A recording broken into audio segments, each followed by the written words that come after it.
You're listening to A Chapter a Day, a daily podcast. The Bible comes alive as we read a chapter out loud each day. Hello, everyone. It's time for a chapter a day. Today we are reading Leviticus chapter 25, and here is what it says. It says, the Sabbath year. The Lord said to Moses at Mount Sinai, "Speak to the Israelites and say to them, when you enter the land I am going to give you, the land itself must observe a Sabbath to the Lord. For 6 years, sow your fields, and for 6 years, prune your vineyards, gather their crops. But in the seventh year, the land is to have a year of Sabbath rest, a Sabbath to the Lord. Do not sow your fields or prune your vineyards. Do not reap what grows of itself or harvest the grapes of your untended vines. The land is to have a year of rest. Whatever the land yields during the seventh year will be food for you, for yourself, your male and female servants, and the hired worker and temporary resident who live among you, as well as for your livestock and the wild animals in your land. Whatever the land produces may be eaten. The year of Jubilee. Count off 7 Sabbath years, 7 times 7 years, so that the 7 Sabbath years amount to a period of 49 years. Then have the trumpet sounded everywhere on the 10th day of the seventh month. On the Day of Atonement, sound the trumpet throughout your land. Consecrate the 50th year and proclaim liberty throughout the land to all its inhabitants. It shall be a jubilee for you. Each of you is to return to your family property and to your own clan. The 50th year shall be a jubilee for you. Do not sow and do not reap what grows of itself or harvest the untended vines, for it is a jubilee, and it is to be holy for you. Eat only what is taken directly from the fields. In this year of Jubilee, everyone is to return to their own property. If you sell land to any of your own people or buy land from them, do not take advantage of each other. You are to buy from your own people on the basis of the number of years since the Jubilee, and they are to sell to you on the basis of the number of years left for harvesting crops. When the years are many, you are to increase the price, and when the years are few, you are to decrease the price, because what is really being sold to you is the number of crops. Do not take advantage of each other, but fear your God. I am the Lord your God. Follow my decrees and be careful to obey my laws, and you will live safely in the land.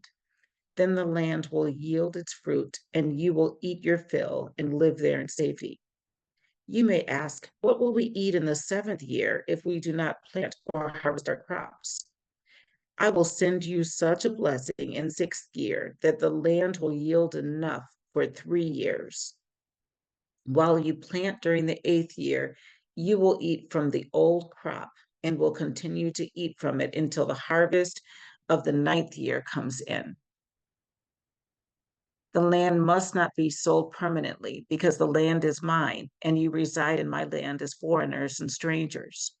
Throughout the land that you hold as a possession, you must provide for the redemption of the land. If one of your fellow Israelites becomes poor and sells some of their property, their nearest relative is to come and redeem what they have sold.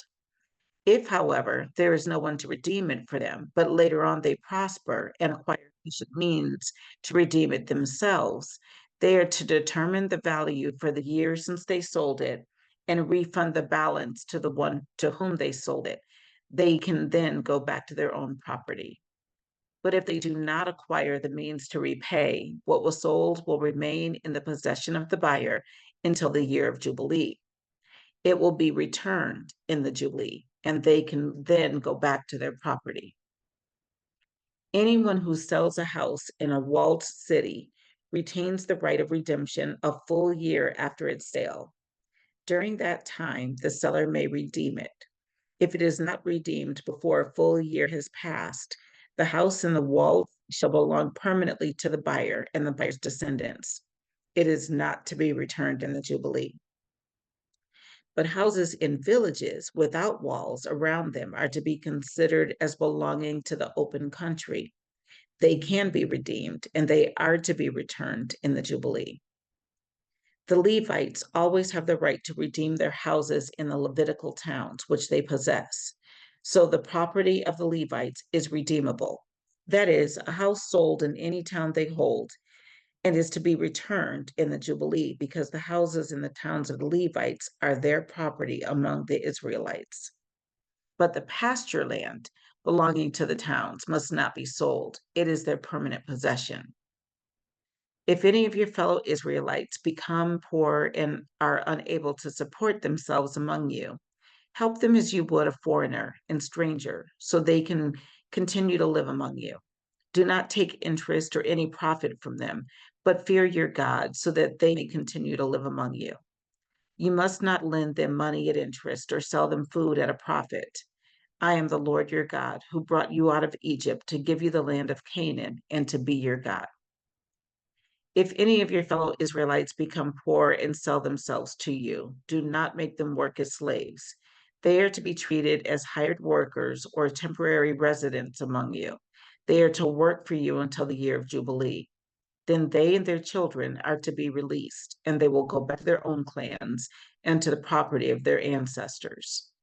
Because the Israelites are my servants, whom I brought out of Egypt, they must not be sold as slaves.